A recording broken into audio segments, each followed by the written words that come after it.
हेल' लोगोफोर, नोंथांमोननि गेजेराव मोनसे गोदान भिडिअ'नि आपडेट लानानै फैलायबाय। नोंथांमोना नैबे थाम्बनेल आरो टाइटेलाव नुनानैनो मिथिखादों जानो हागौ बे भिडिअ'नि टाइटेलखौ।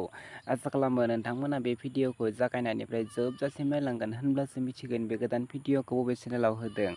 लोगोफोर, नोंथांमोना नैबे आंनि इउटुब चेनेलाव गोदानब्ला चेनेलखौ साबस्क्राइब खालाम आरो भिडिअ'खौबो लाइक, शेयार, कमेन्ट खालामनानै गालां।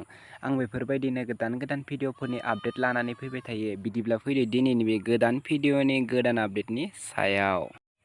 बे गोदान भिडिअ'नि टाइटेलानो जादों खारसननो बोला। बेयो मोनसे गोदान बड' बैसागो मिउजिक भिडिअ'।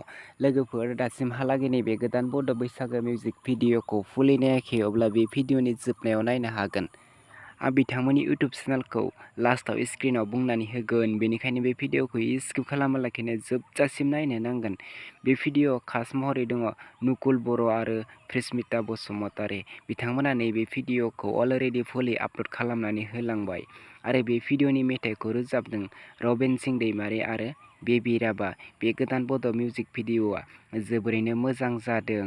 बे भिडिअ'नि डाइरेक्टरा जादों साइ मासुम आरो बे भिडिअ'नि प्रडिउसखौ होदों दिप्ति बर'।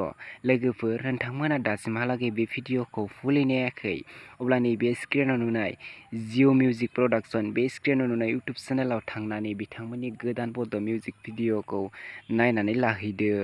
आरो दासिमहालागै साबस्क्राइब खालामाखै, अब्ला बिथांमोननि इउटुब चेनेलखौ साबस्क्राइब खालामनानै होदो, भिडिअ'खौबो लाइक, शेयार, कमेन्ट खालामनानै होदो, गोजोननाय मोनगोन। बिदिब्ला लोगोफोर, दिनैनि बे गोदान भिडिअ'नि गुसुं आपडेटआ बेखिनियानोसैमोन।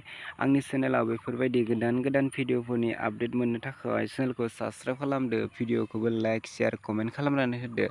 लोगोफोर, नोंथांमोननि गेजेराव गोदान भिडिअ'नि आपडेटफोरखौ थाब लानानै फैबाय थागोन। लोगोफोर, नोंथांमोना आंनि चेनेलखौबो साबस्क्राइब खालामदो आरो बे भिडिअ'खौ नोंथांमोननि लोगोफोरनोबो शेयार खालामनानै होदो। बेफोरबायदि गोदान भिडिअ'फोरखौ थाबैनो आपडेट खालामनानै होगोन।